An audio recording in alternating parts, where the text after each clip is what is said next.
Oh, man, when you hear that music, you know what we're here to talk about. You see the tiki torches? We're in our nice little tiki torch world. I see the beach. I see the water, Boy Green. I feel the sand. I wonder if it was all so glorious when they were out on the island. We're going to talk to a survivor right now. We'll bring him in. It is the one, the only, David Wright. Hello, David. How are you? I'm doing really well. How are you?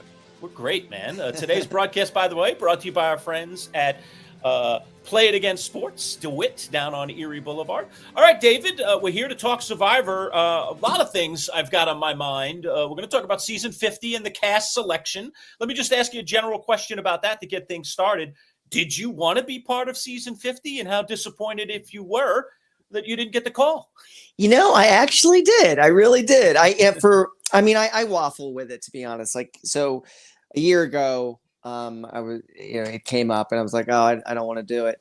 But then, like, as we were building, getting closer and closer to the cast reel 50, I'm like, oh crap, now I kind of want to do it. So I have a little FOMO about it, but that's okay. I'll sit back as an audience member and I'll be rooting for Rick. That's who I'm pulling for.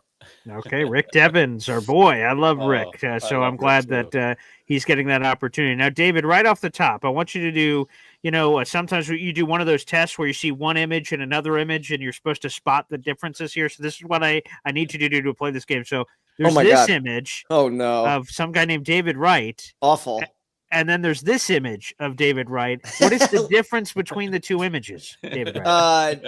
And one is anxious and one is confident. Okay. And how did David Wright reach that from one David Wright to another David Wright? What transpired between? You find a couple idols, you vote out some threats, you make it to day 38. It helps. But that's a big difference. I like that one right there much better. Oh, okay. Yeah, there you go. But it's I'm a fellow bearded individual, so I'm a bearded enthusiast. So, I always appreciate that. What's funny about that first photo you showed, those were the official cast photos that they released from Millennials versus Gen X. And the reason that they look so terrible, because not only did I look terrible, but everybody else did in theirs, is that there was the beginnings of that cyclone. And so it meant that we couldn't actually shoot the photos that they wanted to shoot. So they ended up with these stills that I looked so terrible there. So you were on 2 seasons. As you know, we for years had Brett LaBelle, who was on the first season that you were on, Millennials versus Gen X. Which one is that guy? No, kidding. Brett. Brett. And Brett, and David Wright in that, while it was an evolution, certainly during the course of that season, David Wright, as you mentioned, when you first arrived on that beach, there was nervousness. There was a lack of confidence. There was a person that might be somewhat unrecognizable today. What did that first season of Survivor do for you personally? I know you talked a little bit about it on the show. I want to give you another opportunity to talk about it. Yeah, it just, I was really literally out of my elements, where I feel comfortable. And I was inside this game that I love, and that was great. But that was like even more anxiety inducing because, we beach and I hear Jeff Probst do the, 39 days bit, which they actually then shot again and didn't use the one that they recorded live there. But I'm like, I started having like a panic attack, and like, so it's just all this anxiety just that I already had. And then being inside the game, but then sort of, it was like, immersion therapy, you're in it and there's nothing you can do but deal with it, or quit. And I would never quit.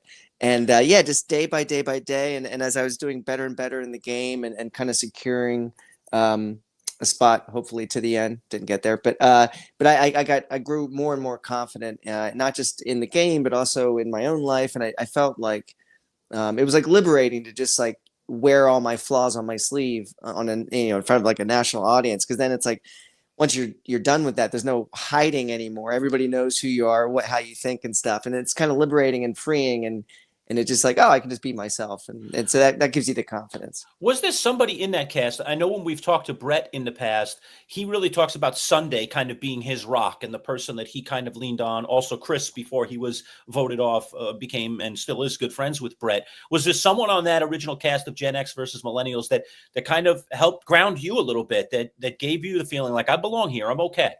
It was a mix of people. I mean, it was Ken, it was Zeke, it was Hannah, Adam, Jay, a lot Sunday too, and Brett and Chris.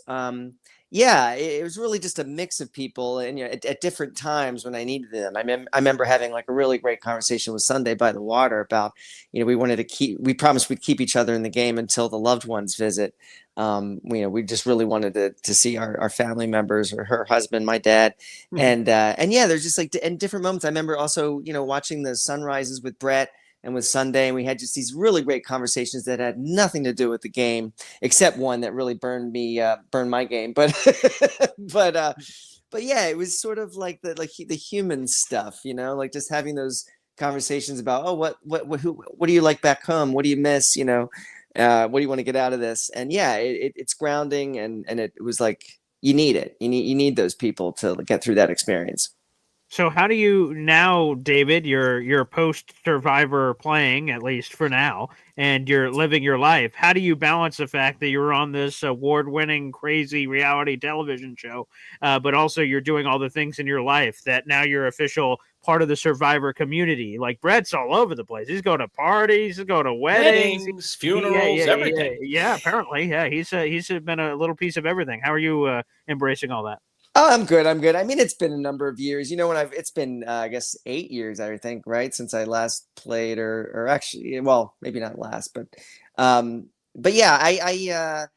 when I first got back, it was like really jarring. I remember like walking my neighborhood barefoot because my feet were so swollen they couldn't fit in my shoes, and it was just like, what happened? Like the day before, I was on an island, like starving. And here I am back in my regular life, and it was just so surreal and hard to adjust. But now I've had some time, and yeah, I've had the evolution I've had just personally, and it's just all the benefits. No $1 million, but that's okay. Yeah, that would have been nice. Would have been real nice. Do you? I mean, you're a very recognizable person. I think. I mean, whatever. We all have our attributes that make us easy to recognize. Did you experience any of that? People, grabbing you in grocery stores. People in your neighborhood. Now you're famous. Yeah, it's funny. They definitely, like, if I go to like an airport or a place where there's like a large number of people, so that like statistically there's going to be like someone's people gonna who know. watch Survivor. Yeah, Yes. Right. Then it happens. Like when we go to like Universal Studios, you run into people, and I remember I did like a haunt, one of the Horror Nights haunt there, and I was walking through, and one of the monsters who's paid to like scare people just got in my face and yelled "Survivor!" I'm like, oh my god, okay. But yeah, no, it's kind of trippy. It's like it's the right amount of quote unquote fame or whatever, where it's like most people actually do not know who you are, but it's kind of cool occasionally when people are like, oh, hey, really loved your game. No one's like ever like come up to me and said mean things. Certainly like in my DMs, you'll get like, oh, you dork bitch or whatever. but yeah, no one ever in person comes up to you and says anything mean. So that's nice. You and I have that in common thing. I didn't realize it until you had dropped me a little video on my last day on the radio. Boy Green grabbed a whole bunch of people. We were talking about it before we were on air today. Is it the bald thing, Lerch? No, it's not the bald thing. Thanks, Boy Green. Like I really need to have that pointed out again. I thought that's what we were identifying. Let it go. No, we actually both went to Syracuse University. Oh, I see. Yeah. Right. That was my second guess. When did you graduate Syracuse? What was your major there? And what was your experience like here in Central New York? I love this. So I graduated in 96, TRF major at Newhouse. What about you? God, so we're a year apart basically, because I actually walked in 98, but I graduated in 97. I was a December grad, but I walked, with my classmates in boats passing in the night. Yeah, so we were on campus together. Exactly. What in the world? Oh my God. This is incredible. Oh my God. God. TRF, yeah. I was broadcast journalism, so we weren't in the same program, but we were neighboring programs in the same building. Oh my God, 100%. Yeah, and I mean, so I loved my experience in Syracuse. I had the best time. I knew where all the good bathrooms were too, like the hall languages. No, I had a blast there. That's crazy. We're walking the halls at the same time. Yeah, I'm sure we passed each other in the hallways at Newhouse. And you're native to where? Where are you from originally? Yes. Philadelphia. Philly. Okay. So what'd you think of Central New York? What'd you think of all the snow? What'd you think of this place? Well, so I think this might've been before you were there. So there was a blizzard in 93, and I think we got like record snowfall that year.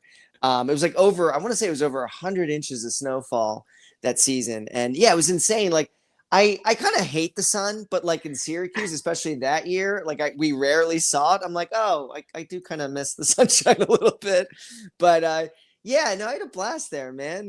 Going to I mean, all these businesses are closed now, but like Zopi's, the coffee house, and Sure. Acropolis, which I think Acropolis, recently baby. closed. Not Yeah, there yeah. anymore. Not Yeah. there anymore. I know. So Varsity's, David, varsity's still there. You can still Yeah, go. Varsity's that's great. true. That's true. Yeah. What other schools were in? Was there anyone else in consideration, or was it always going to be Syracuse for you? Yeah, I mean, this is back when you would only apply to like 3 schools. Now I think kids apply to like, I don't know, over 10 or more.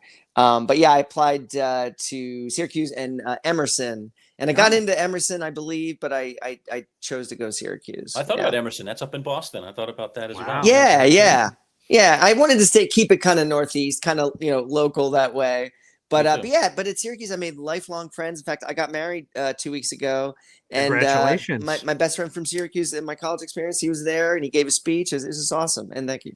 Just a wild side thought. Do you happen to know a guy by the name of Mike Krupat at all? No. Okay. All right. Just curious. Mike is in the reality TV world. He lives out in California these days. He's a friend of mine. He was a classmate of mine. He was a broadcast journalist. No, actually, I think he did do TRF. I think he was a TRF, but we worked together at the WAER, which is the student radio station where they do all the games, because obviously I'm a sports geek.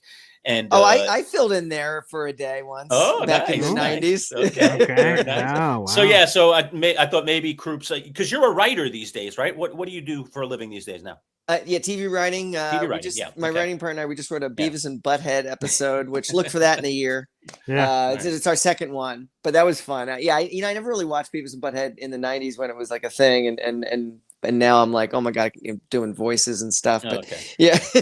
Yeah, because Mike's company, they're in the reality TV world. They came up with the idea and then created Chopped, the reality TV show. The cooking $1 show, million, right? the $1 million lottery, Dream Home. Oh, so cool. He's still part of that. So his company has done a lot of that kind of stuff. So they're into reality. God, TV. for all I know, we follow each other on Instagram. I don't know. That's possible. Yeah, right. Mike's a very creative guy. All right, go ahead, Boy Green. Well, David, you just mentioned it, and he's a guy that I am clearly rooting for here in season 50. It's Rick Devens, and you said that is your personal rooting favorite. Please give us, not that you need a reason why. Rick Devens is a captivating, outgoing individual that's hilarious, and everyone remembers how his journey ended the first time, and that we feel like he got jobbed, and that he coulda, shoulda, woulda been one of these favorite winners of all time. So what's your rooting interest for Rick? I mean, it's kind of a lot of what you just said. I mean, he's hilarious. He's just so much fun to be around.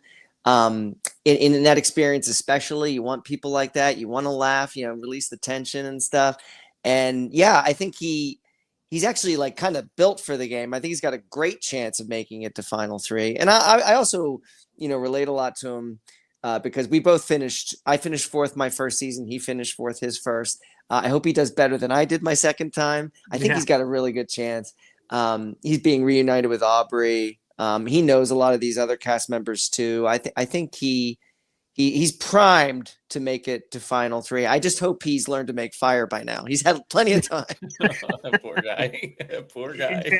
What do you love about that? It's will there even be a fire making challenge at the end? We don't know, because all of that sort of stuff was voted on. What do you make of Survivor putting it, quote unquote, in the hands of the fans at Survivor season 50? We'll talk about the overall cast here shortly, David, but they put a lot of the big things up to them, whether advantages are included, not included, fire making in, rice back, all these sorts of things are all up for grabs for voting. And obviously that had already been doled out and decided because season 50's in the books, but we don't know what the results of a lot of those voting choices were. What do you make of that they literally put it in the hands of the fans?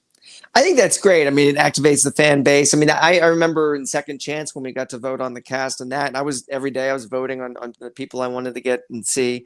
So I think that's it's engaging for the fans. And I personally would like to see the fire making challenge remain. I really like that. And who knows, I guess we'll see what happens with that. But yeah, I mean, and sometimes, like Survivor has like too many advantages, but I would hate to see a season that was no advantages, no idols, because then you just end up with like a pagonging or whatever. And so you need those like little like spices to kind of shake up the game. Not too much though. You don't want to put your finger on the scale too balance. much. But yeah, it's a balance. Exactly. Yeah. David, when you're putting together a cast like this, I mean, season 50 obviously is a very special season, but I don't know. I've never been a fan, other than when they did Winners at War, of bringing back $1 million winner. And here we have one in D. She won $1 million. She's back in this cast. Does that bother you? Not bother you? Give me your thoughts about someone who's already won the big prize getting a second swing here. It always feels, I mean, maybe it's just like OCD or something. It always feels a little weird, yeah, when you have like a previous winner on there that is not a season of all winners, like you said. And yeah, I would think that like it puts a target on their back, so it's kind of bad for their game. Obviously, she said yes, so she's not too worried about it. But yeah, I kind of prefer like, you know, that's what was so engaging about the second chance season. That's my favorite returnee season because it's like all these people, none of them won, and this is their second chance to maybe make it happen. And yeah, so it's a little. I root for them a little less, you know, having won, but whatever. And I feel bad for Kyle having won. You got him up there, I see, and he's got his partner Camilla. I believe I'm saying her name right. Yeah, and Joe. Yeah, both of them. Yeah. So they're gonna be fighting that, you know, all the narrative like, oh, they're together, they're a tight three, you know. But yeah, so it'll be interesting to see what happens. Yeah, so there's at least two winners because we don't know the two from 49. So I guess technically speaking, one of them could have potentially won. That's in the mix there. Now, I would hate to be them, by the way. Yeah. Oh yeah. Yeah. I'm curious because like there's pros and cons, right? The disadvantage is clear to what you're saying. There's no relationship building. They know of the people, but the people don't know them. So that sort of hurts. But also in a good way that no one knows whatever story they tell. It's when you like move to a new town, David, you can tell whatever story you want and be the new kid, and I can tell whatever story I want to, and they can believe it or not believe it, I suppose. they won't have seen 49 before. Obviously, we haven't seen it either before they're out there on the island. So these would be two random people. I'll be curious sort of how they tell those stories, I suppose. Yeah, me too. And I wonder also, like, how much will Jeff blow up their game when he's introducing everybody? You know, this is whoever. He made it to day 24. Yeah. Like, okay, what? Let's get rid of that guy. Just a reminder. Right. Reminder, this guy's a good player. This gal's a good player. Yeah. That's never a great thing. Hey, we're going to bounce back and forth a little bit, but we have some people in the comments dropping some stuff. So let's drop a few. Sure. Here's one from Badshaw. He's a big fan. He was looking forward to this interview. David, who is a player you wouldn't want to go up against? Is there somebody you wouldn't want to go up against in Survivor history? Any of the Hanses. Boy Green's favorite, Russell Hantz, is his favorite player, baby. David. Yeah. No, I mean he's engaging TV, but I wouldn't want to be on an island with him. He burns socks, for God's sake. That's true. You know, so he'd be up there. I like that. And just going back to what you said before about, like, you know, David, you're a writer. You know, you're using your papers for writing, not rolling doobies, as one Chris Farley once said. And I'm curious because, like, you know, season 50 is a hard cast to put together. Like, man, there's so many people that are deserving and make their cases, but for Survivor, it's about entertainment. I imagine as they're putting these pieces together, people sort of serve certain roles. Comedy relief, you know, there's certain people like, you know, Q and his, you know, different alterations of things they bring to the table, but also straight up winners. Yeah, there you go. That could be coming there on the program. I'm curious, like, for the winner part that we go back to for a second, like, does it feel like sort of last second ad as they were putting this together? The fact that there was only two winners makes it seem like they were going in one direction, putting this cast together, and then just pivoted last second to this. That's sort of what it feels like to some of the fans. How do you respond to that? Oh, that's interesting. I don't think that's what it is exactly. I think like you're saying, they do have like their boxes that they have to check off and stuff. And the first biggest box, as you kind of alluded to, is like good TV, great TV. I think D is great TV. Sure.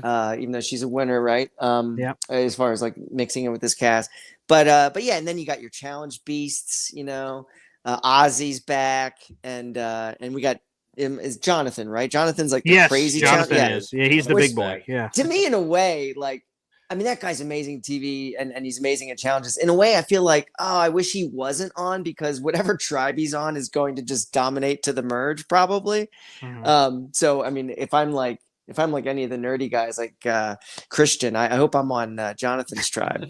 But yeah, no. Yeah, I'm not sure exactly like the thought process. I know that Jeff started with a pretty large number of people that he was a pool that he was like choosing from. But, you know, you want to represent like all the eras. I think it's really cool that we have a cast member from season 1 with Jenna Lewis. That's really awesome. I love that. So I love that we got the beginning. We got there's not like, I think there's a big chunk of the middle that's kind of missing. Definitely. But and then there's actually it's kind of like weighted towards more recent seasons, and I'm sure there's all kinds of reasons for that, even possibly even network reasons. But yeah, whatever. I'm still excited for the cast. How do you think Jenna? You just did a follow. You just mentioned her, right? We're going all the way back to Survivor Borneo. Super old school. Super old school. How does she handle something like this? Because the game that Jenna Lewis played here and the game that we're getting now are two completely different beasts in terms of length and strategy and idols and all kinds of things. I mean, she's getting thrown into the deep end of the pool. Fortunately, I'm sure she's been able to watch a lot of these seasons so she can kind of get the gist. But I mean, it's different.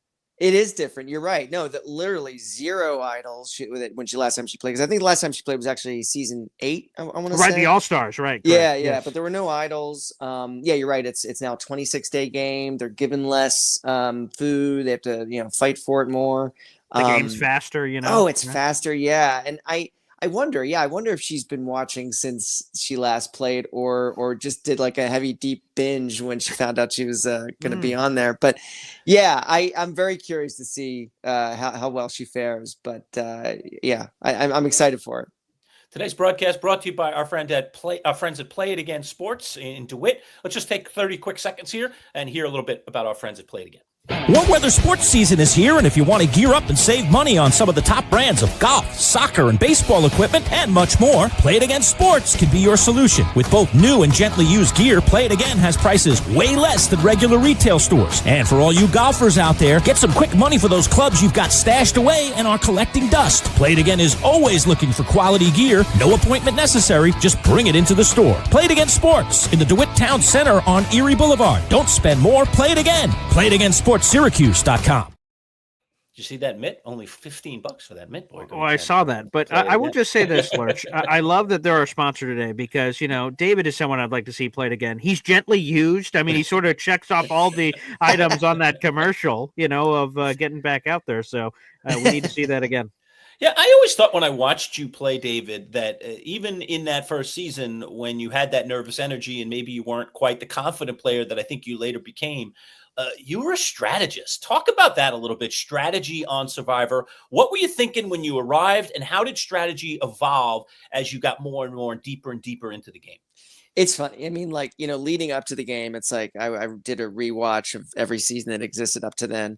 And I'm like, okay, this is what I need to do. Like you go in with all these plans, all these strategic plans. And then, your feet hit the beach and you realize, oh, none of that matters anymore. None of the planning matters. You have to just kind of gut reaction and go with the flow and pivot because you really just can't plan anything. The only thing I planned that I still ended up doing was I had planned to make a fake idol and hide it for someone else to find. I wanted to do that before I got there, and then I did that.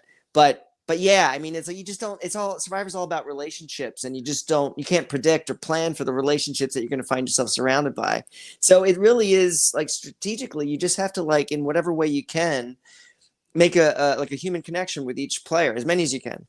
Did you wait for people to come to you, or did you go to people? How, to me, that's a tricky thing, right? You don't want to be the crazy over aggressive person that's trying to build these relationships out of nothing. And at the same time, you certainly want people to come to you a little bit, but you can't be lax. We've seen players be too lax and then not develop relationships early and you get in trouble. So strike that balance for me a little bit for you. That's exactly it. And it's a really tough balance because what I did, I made a huge mistake when I first played on day one. I was shouting at people, "I trust you, I trust you, I trust you," and trying to declare relationships and bonds that weren't there yet. You kind of have to earn that stuff through conversation and experience. But I just felt like when I got in the game, I was playing the pace of the broadcast rather than the pace of the actual game. So the pace of the broadcast is obviously a lot faster, and I just lost my mind a little bit, and thank God for that cyclone because they paused the game and I could collect myself and okay, reset. All right, reestablish real connections with people. Yeah, and but you're right. It's but if you hold back too much and wait for the game to come to you, suddenly you find yourself getting voted out. You're torch snuffed.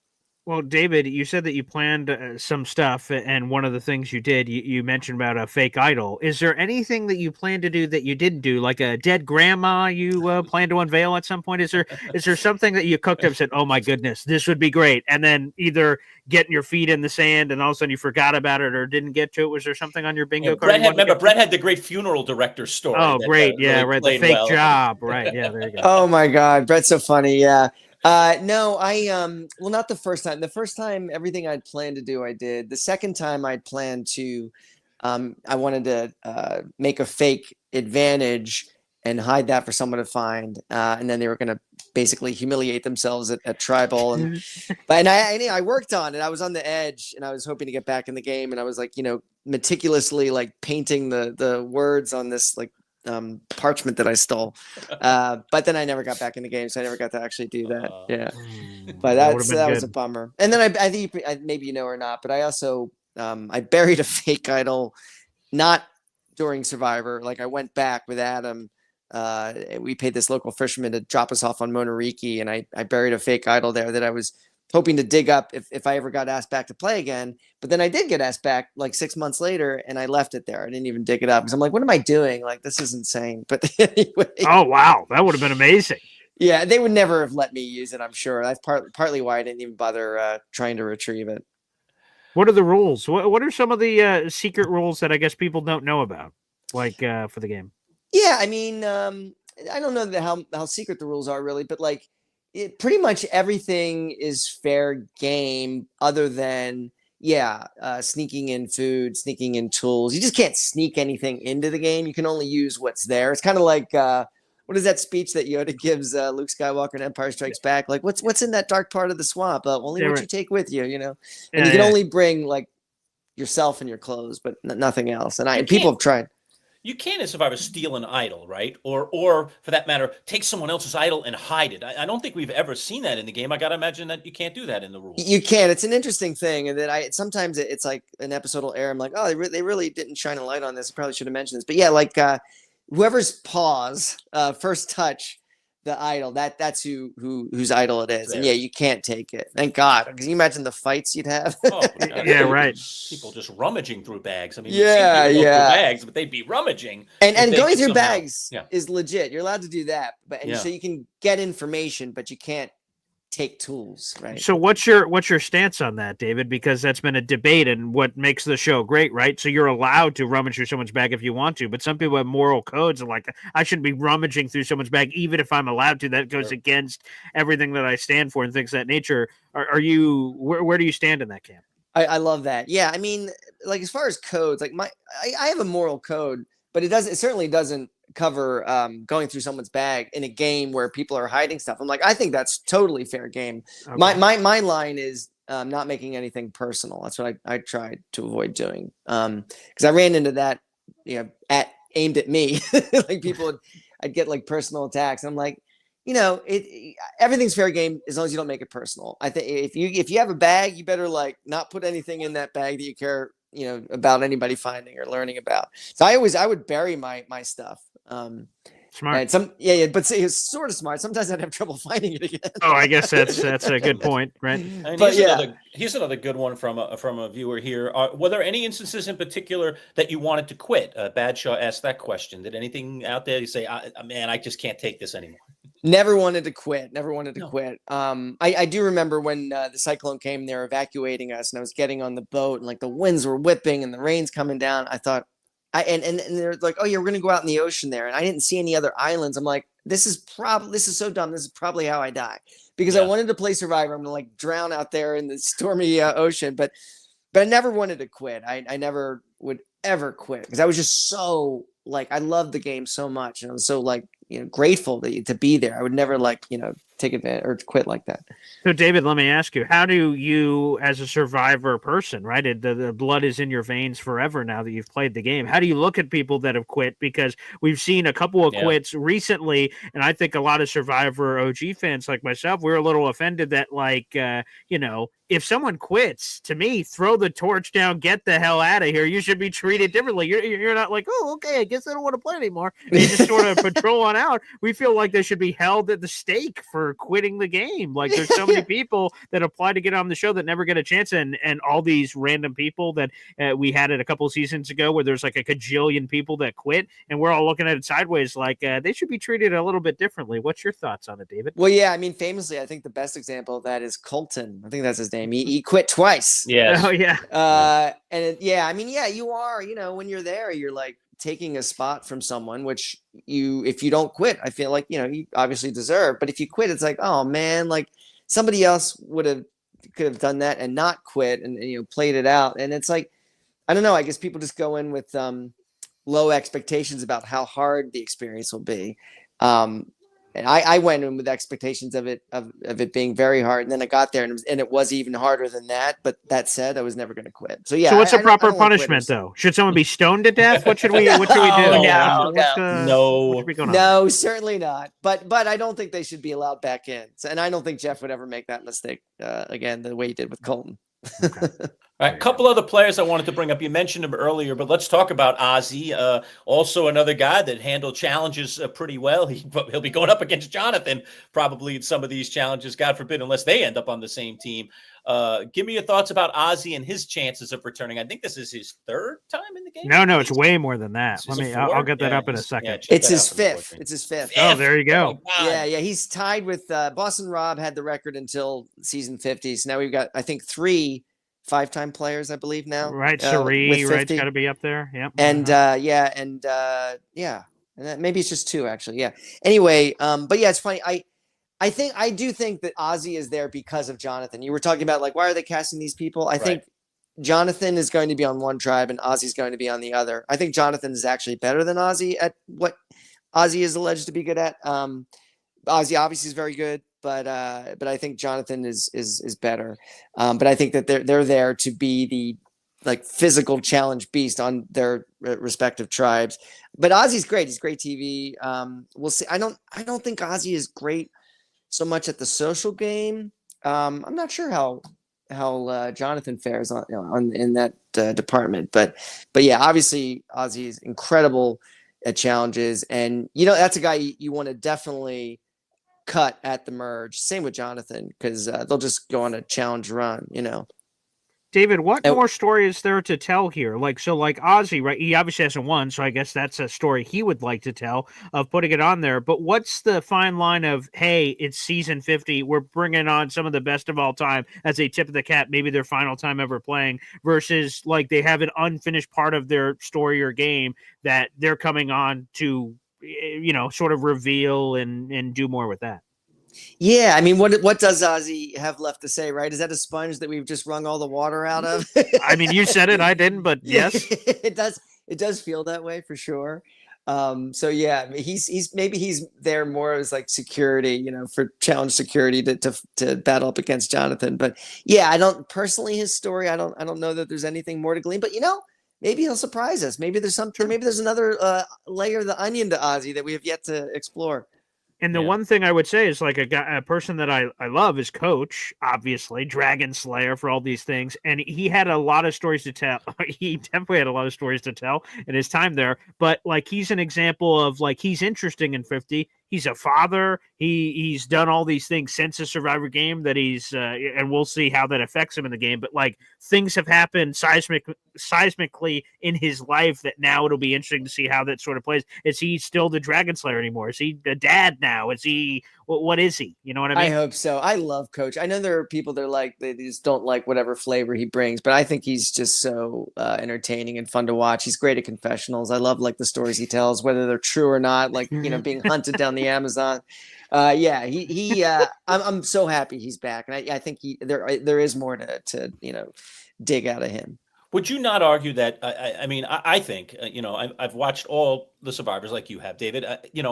To me, one of the most fascinating moral dilemmas, and this is a show certainly that brings out moral dilemmas, was Coach and Brandon, and Coach literally trying to save this Hans relative. and Brandon seemingly starting to change. But then, of course, the evil guy never can truly change. And it was like a comic book, but I have to assume it was reality. I mean, was there any BS to that in your mind, or was that real? Brandon's real moral struggles, dare I say, with being a Hans and at the same time, learning from Coach about, valuing humans in some way. I don't know if I'm putting it right. You know what I mean? I think Brandon's reactions to everything were certainly real. And yeah, I don't think that's like I said, that's not a guy I would want to play with. It's so chaotic. Like chaos is like the last thing you want out there. Didn't he threaten to like urinate in the rice or something? Yeah. He did. Yep, that happened. Well, let's vote that guy out. Which could be. I see a bunch of questions in the chat. First off, my fiance says she remembers you. She says she can't say that a lot. You stuck out for sure. So, okay, David, you've stuck out to my fiance. Loves you. So, wow. There you go. Okay. Wonderful. Thank you. Okay. Yeah. There you go. I don't know if that's good or bad. People could say I know. for good or bad reasons. They didn't say. That's interesting. Now, here's a couple of questions here. I see R&R says, so I'm a diehard Jets fan, David, and I know they did it for Boston Rob. If I wore Jets gear, would they allow me to wear that on the show? Would he be allowed? Oh, yeah. I don't know what the rules are on that these days. I don't think we've seen anything like that since Boston Rob, I want to say, right? All right, so only special exceptions. So you can put in a good word for me, David. I will do that for sure. What do they say to you about the clothes or right? wardrobe? How do you or do they actually outfit you in some way? Give us the insight on that. You shop for your own clothes, and you're meant to do it in a color scheme that your tribe will be having. It's I think first time I did it was like purples and blues or something. So so wherever you live, David, you're saying that like, hey, you're going to be purple-ish. Go shop around and find stuff that's that. Totally, yeah. Okay. And you bring a whole bunch of stuff, and then they approve it or not. Okay. Interesting. Gotta get your clothes approved. Oh, wow. And it's funny, like so I wore like that sports jacket, and I'm a TV writer, so it's like that's not how like a TV writer dresses, but I'm so grateful that they wanted me in the sport coat because it was warm. And I remember the second time I went shopping for another sport coat, and I went cheap. And I got the cheap jacket instead of this more expensive one. Of course, I'm out there and it's freezing because it's wintertime there. And I'm like, oh, why didn't I spend the extra $100 for the warmer coat? But anyway. I love that. All right. And here's another one. So this is a dilemma I need your help with, David. I'm a diehard Survivor fan. Badshaw asks, Boy Green, would you rather make the show and get voted off day one or never make the cast at all? Ooh. David, help me with this. Oh, that's easy. Never make the cast at all. Because that's my gut. I'm going to be honest, and maybe it sounds ungrateful or something, but like, I don't want to be the first guy voted out. I'm going to win. Absolutely. And guarantee even be a loser. Ooh. And even not winning is fine, but like getting voted out first, like, because there's just so much energy and time that leading up to actually, setting foot on the beach. It's to just go out after like, now probably 2 days, right? Because it's a 26-day game and 24 people. That would be miserable. I would hate to have that experience. And then you got like Francesca Hoagie, who went out first twice. Yes, I can't. There's nothing worse than that. Here's another player we haven't talked about yet. Let's talk about Stephanie. Do you like her chances? What are your thoughts about them casting her for season 50? Been a long time since we saw her play. We saw her play in Traders recently. Yeah, she did. Love that show. Yeah, she did pretty well there. I want to say she didn't win, did she? No, she definitely didn't. I don't think she didn't make it incredibly deep, but she made it okay. She had a respectable showing, I suppose. Yeah. But yeah, I mean, again, it's a different game than it was last time she played. I don't know, because like some of these people, they forge in the Survivor community, they forge relationships even though they didn't play on a season together. Correct, right. I don't know how tapped in she is into that world. There are conventions and stuff that people kind of like meet up at, but it'll be interesting to see how well she does. I remember really feeling for her first time. I don't know if you remember, she was like by herself for like days in the jungle. Yeah, it was hard to watch, but she's tough.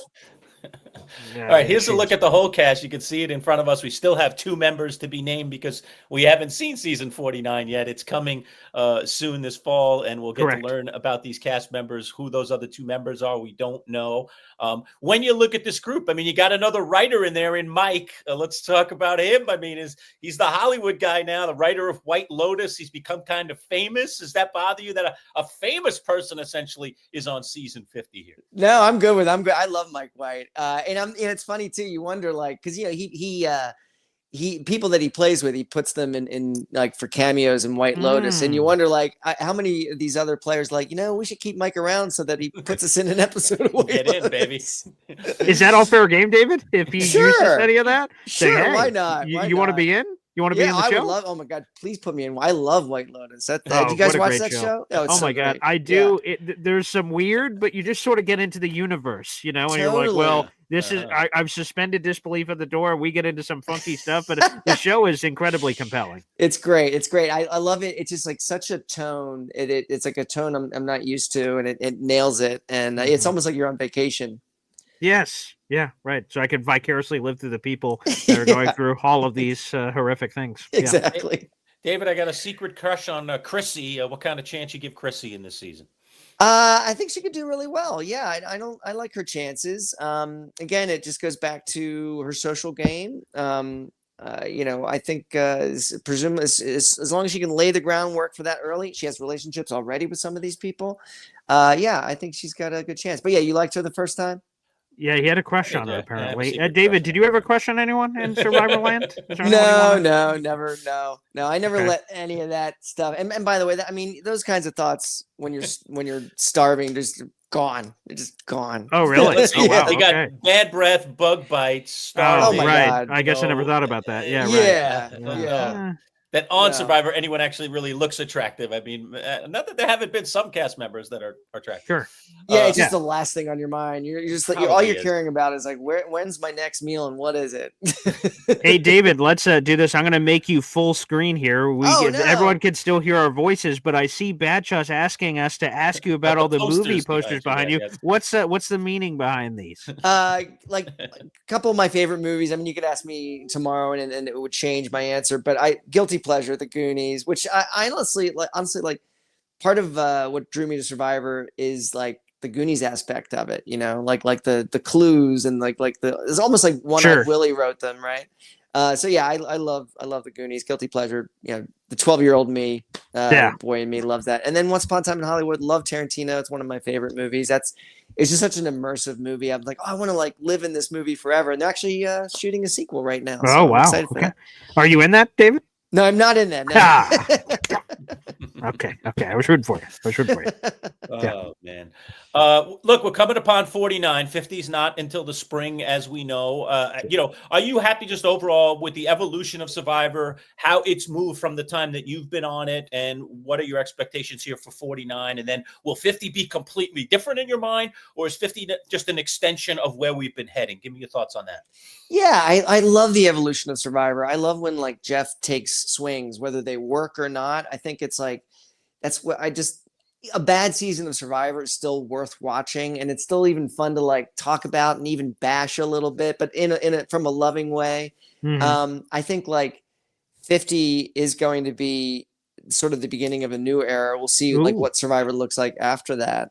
But yeah, it's like we're still trying to like kind of figure out, I think, like how frequently we're going to be doing returnee seasons. It seems like, I know Jeff kind of prefers not to do returnee seasons, except for like, I guess, special cases like this, like where you can honor and look back and, look where we got, I mean, it is extraordinary for a show to make it 50 seasons. That's unbelievable. It is unbelievable. And it just shows you like how enduring the format in the game is, that it can be still compelling television, because it's all about the different personalities and people that you put in this experience that you're familiar with from watching. But yeah, I love where Survivor's going. I love the swings. Where will we have fire making challenge after 50? What's next? What's in store? Yeah, I'm excited. All right, there's a lot to be decided there for sure. Go ahead, Lerch. No, I was going to say no. I'm going to let David go. I mean, I appreciate your time, David. It's so good to visit with former and cast see members. You. You know, to see you is great. Great Yeah. to be in this virtual world. It's great seeing you guys. I love talking Syracuse and walking down Marshall Street in my head for a little bit. There you go. Yeah. Walk down memory lane. You're out in California these days, right? So That's we're right. near the East Coast these days. Nowhere near, yeah. But we appreciate you so much carving out a little time for us today, talking about season 50, talking about Survivor in general. Your experience is always great to check in with former Survivor cast members. So thanks so much for the time, David. Hey, it was my pleasure. Thank you so much for having me. It's great seeing you guys. All right, that's David Wright. We've done it. We've got another cast member in the books here. We're talking with cast members all the time about what Survivor 50 is going to be. Boy Green, you have any final thoughts before we say sayonara? No, it was sweet as all heck to have David on the show again. Eventually I'm going to, sort of dust it off and get in the proverbial Survivor octagon. Full Survivor gear there, Boy Green. I got my button up, got the, the Survivor official hat on. I like it. How did I not say anything? Is that the Wendell autographed hat, by the way? That is. It is. Let's show them this. We got this. Oh. This was a gift, David. Nice. Happy birthday, Paul! And it's signed by Wendell. Ghost Island. He won Ghost Island that year. And literally, we were doing our usual bit on our radio show about Ghost Island, and Brett was coming on after every episode and breaking it down.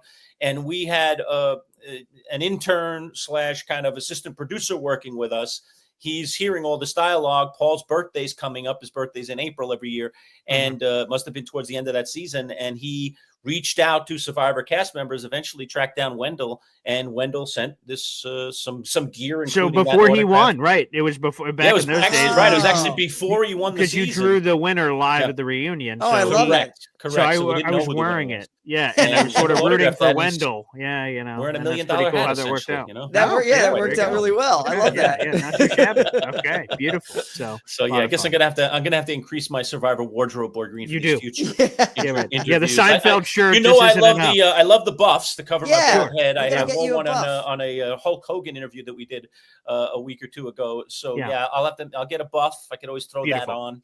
Nice. But Boy Green's got it all. He's probably got the underwear and everything, David. He's very fanatic. I'll leave that to your guys' imagination. And as you know, he wants to get on the show. I have no desire. I love watching it. It's fantastic. I love interviewing people like you, but I don't want to be eaten alive by bugs. I don't want to, force relationships. I'd be cranky as heck after like a day of no food. So forget it. It's just everything I'm not, but this guy wants it. Well, all the more reason to cast you, though, if you're going to be grumpy and causing a scene. Grumpy old man, which I hate. I would hate that if I was depicted by a grumpy old man, because I'm not generally a grumpy people, and I don't eat. I get a little grouchy. But by the way, just to say it really quick, right now is the time to apply. August, right now. Okay. Right. I forgot. David, you gave me that insights before, so I got to hurry up and get that. ASAP. Watch this guy's applied like a whole bunch of times. I'll apply once and they'll pick me, and I'll be like, exactly. You're kidding me. I gotta go out there and get bitten alive. Good grief. Oh no. We'd be rooting for you. We'd have someone to root for. Around. That's true. And there you go, David. You're a Survivor legend from Badshaw, and thank you so much. We appreciate it. We'll have to do this again in the future. Thanks for having me. I'd love to come back. Thanks to everybody for tuning in. That'll do it for our episode. Again, brought to you by our friends at Play It Again Sports. Take care, everybody.